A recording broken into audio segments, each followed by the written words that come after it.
नमस्कार, मेरा नाम है शुभम और आप देखना शुरू कर रहे हैं बिहार मिरर। इस वीडियो में बिहार की राजनीति को लेकर चर्चा करेंगे।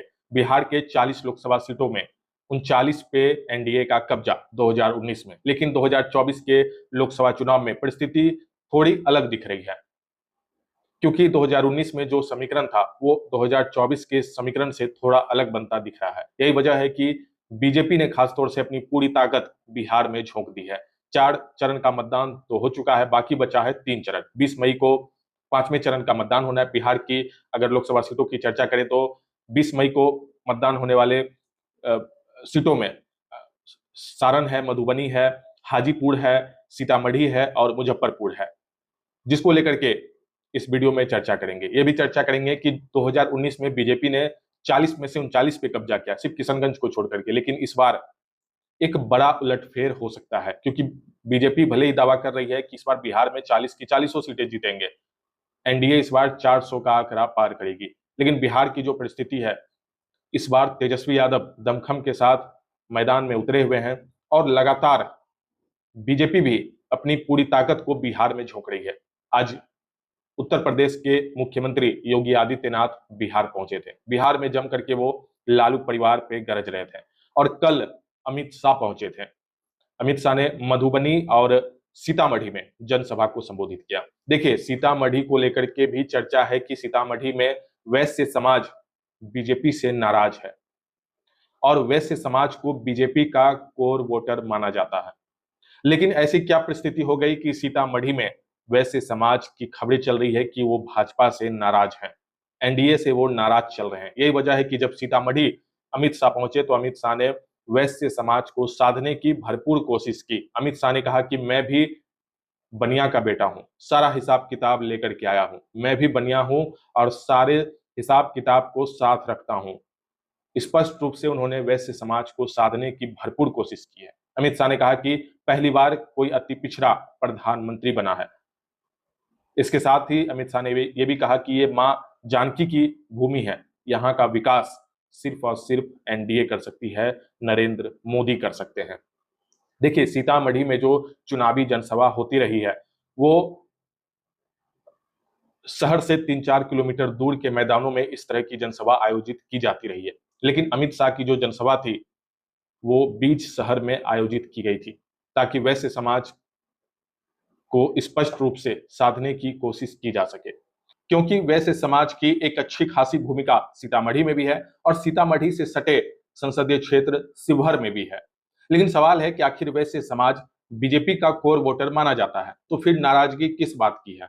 और बीजेपी को या कहें तो एनडीए को सीतामढ़ी या फिर शिवहर में क्या वैश्य समाज एक बड़ा झटका दे सकती है? क्योंकि देखिए, सीतामढ़ी में अगर वैश्य वोटर्स की बात करें तो 5,90,000 है, जो एक निर्णायक स्थिति वहां पे उत्पन्न करते हैं। और ऐसे में 2019 के आंकड़े को अगर देखें तो 2019 में सीतामढ़ी जेडीयू के पास था तो शिवहर बीजेपी के खाते में थी, लेकिन 2024 में सीतामढ़ी भी जेडीयू के पास है और शिवहर भी जेडीयू के खाते में है। शिवहर से बाहुबली राजपूत नेता आनंद मोहन की पत्नी लवली आनंद चुनावी मैदान में है, राजपूत जाति से हैं। और 2019 में जो सीतामढ़ी से कैंडिडेट थे सुनील कुमार पिंटू, वैसे समाज से थे, लेकिन उनका टिकट इस बार जेडीयू ने काट दिया। और 2019 में शिवहर से जो भाजपा की कैंडिडेट थी रमा देवी, वो भी वैसे समाज से थी, उनका भी टिकट इस बार कट गया, क्योंकि यह सीट ही जेडीयू के खाते में चली गई और जेडीयू ने लवली आनंद को चुनावी मैदान में उतार दिया। यही वजह है कि सीतामढ़ी और शिवहर में वैसे समाज बीजेपी से नाराज चल रहे हैं, एनडीए से नाराजगी है, क्योंकि सुनील कुमार पिंटू 2019 में जेडीयू से उन्होंने वहां पे जीत हासिल किया, लेकिन इस बार सुनील कुमार पिंटू वैसे समाज से आते हैं, वैसे समाज पे अच्छी खासी उनकी पकड़ है, लेकिन उनका टिकट वहां काट दिया गया और देवेश चंद्र ठाकुर को, जो ब्राह्मण जाति से आते हैं, उनको टिकट जेडीयू ने दे दिया। सीतामढ़ी में देवेश चंद्र ठाकुर जो ब्राह्मण जाति से आते हैं उनको टिकट दिया गया और शिवहर में लवली आनंद जो राजपूत जाति से आती हैं उनको टिकट दे दिया गया, यानी दोनों ही जगह वैश्य समाज का टिकट कट गया। यही वजह बताई जा रही है कि शिवहर और सीतामढ़ी में लोगों में नाराजगी है और एक अच्छा खासा वोटर्स की संख्या इस इलाके में वैश्य समाज की है। यही वजह है कि अमित शाह मंच से गरजते रह गए कि वो जो है बढ़िया है और वो सारे हिसाब किताब को साथ लेकर के चलते हैं। इसके साथ ही अमित शाह ने यहां तक कह दिया कि वो सीतामढ़ी में मां जानकी की जन्मभूमि है, उसका विकास करेंगे और उन्होंने ये भी कहा कि यहाँ पे एक भव्य मंदिर भी बनाया जाएगा।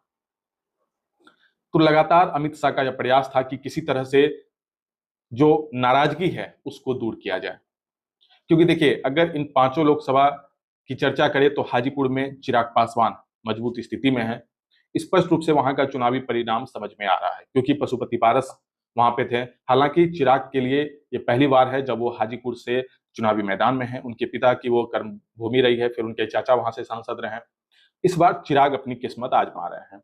सारण की चर्चा करें तो सारण में भी राजीव प्रताप रूडी हैं, सामने में लालू प्रसाद यादव की बेटी रोहिणी आचार्य है। रोहिणी आचार्य को लेकर के भी कई तरह की खबरें हैं। कोर्ट में मामला चला गया है कि रोहिणी आचार्य ने जो कुछ ब्यौरा अपना दिया है चुनाव आयोग को वो गलत है, और लगातार बीजेपी ये आरोप लगा रही है कि रोहिणी आचार्य सारण से चुनाव लड़ने के लिए अयोग्य है।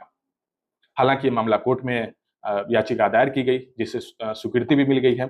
उस पर किसी और वीडियो में चर्चा करेंगे कि रोहिणी आचार्य को लेकर के राजीव प्रताप रूडी या फिर बीजेपी ने क्या पूरा प्लान तैयार किया है।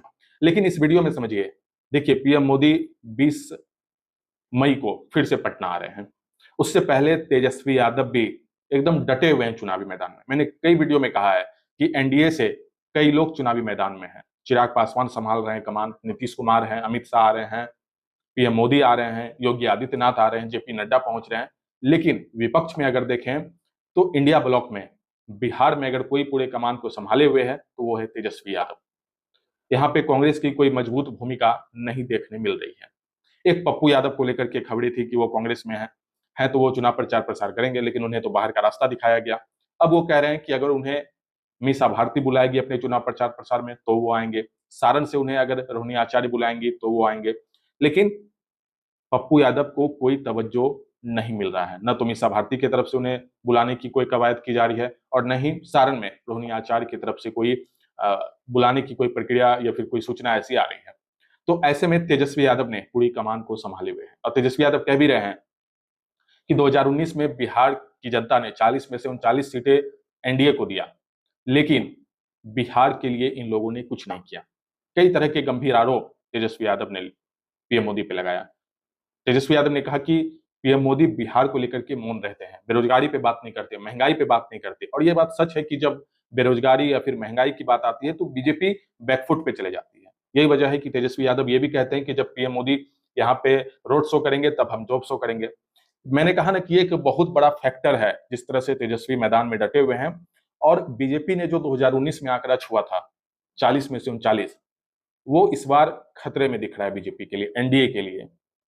क्योंकि जब आप 40 में 39 का आंकड़ा लाते हैं, लेकिन इस बार की जो परिस्थिति है 2024 की, उस वक्त भले ही आरजेडी जीरो पे आउट हो गई थी, लेकिन इस बार तेजस्वी यादव भरपूर प्रयास में लगे हुए हैं, भरपूर चुनावी आंकड़े को साधने में लगे हुए हैं कि किसी तरह से आरजेडी का खाता खुले और बीजेपी को नुकसान बिहार से हो। 20 मई को मतदान होना है सीतामढ़ी, मधुबनी, उसके अलावा सारण, हाजीपुर और मुजफ्फरपुर में। इसी बीच एक और खबर काफी ज्यादा चर्चा में है, वो है शिक्षा विभाग को लेकर के। देखिए के पाठक जब से शिक्षा विभाग को उन्होंने संभाला है तब से उनकी चर्चा है, हमेशा सुर्खियों में रहते हैं। हालांकि बीच में कुछ महीने के लिए उन्हें शांत जरूर करवाया गया था, लेकिन एक बार फिर से इस चुनावी माहौल में के पाठक की चर्चा शुरू हो गई है। दरअसल के पाठक की तरफ से या शिक्षा विभाग की तरफ से कहे तो एक नया आदेश जारी हुआ है, जिसमें यह कहा गया है कि सुबह के 6 बजे से लेकर के 12 बजे तक स्कूल चलेगा और शिक्षकों को 1:30 बजे तक स्कूल में रहना है, ताकि 12 बजे के बाद जो कमजोर बच्चे हैं उसको शिक्षक विशेष रूप से उस पर ध्यान दे सके। अब इसको लेकर के एक तस्वीर सोशल मीडिया पे वायरल हो रही है, जिसमें एक शिक्षक की सड़क दुर्घटना हो जाती है और उसमें यह दावा किया जा रहा है कि वो स्कूल पहुंचने की जल्दबाजी में, ताकि उस पर कोई कार्रवाई नहीं हो जाए, इसी दौरान उसके साथ ये घटना घटती है।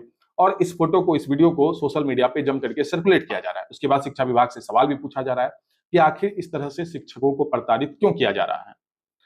अब इसी को लेकर के ये पूरा विवाद राजनीतिक विवाद बनता हुआ दिख रहा है। हालांकि ये कोई पहला मौका नहीं है जब शिक्षा विभाग का जो मामला है वो राजनीतिक मामला बना हो, क्योंकि के पाठक को लेकर के कई बार आपस में राजनेता फिर गए हैं, कई बार दो पार्टियों के बीच विवाद उत्पन्न हो गया, एक बार फिर से वैसे ही परिस्थिति बन रही है, क्योंकि इस बार बीजेपी के एमएलसी नंद किशोर यादव ने कहा कि के पाठक तो सरकार की छवि खराब कर रहे हैं, और यहां तक नंद किशोर यादव ने कह दिया कि के पाठक मानसिक रूप से बीमार है। देखिए, बीजेपी इस बात को समझ रही है कि अगर के पाठक इस तरह का रवैया रखेंगे, जो शिक्षक संघ के लोग हैं, जो शिक्षक संघ का समूह है, उसमें एक बड़ा मतभेद एनडीए के लिए हो सकता है, और इसका बड़ा झटका एनडीए को आगामी चुनावों में देखने मिल सकता है, क्योंकि जो शिक्षक हैं वो नाराज चल रहे हैं के पाठक के इस फैसले से, सरकार के इस फैसले से।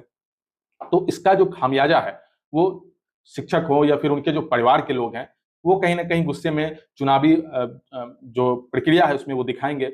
यही वजह है कि बीजेपी कह रही है कि के पाठक के कारण जो है पूरा माहौल बिगड़ रहा है, सरकार की छवि खराब हो रही है, क्योंकि जो शिक्षक संघ के लोग हैं, जितने भी, कई बार इस फैसले को लेकर के नाराजगी भी शिक्षक जता रहे हैं।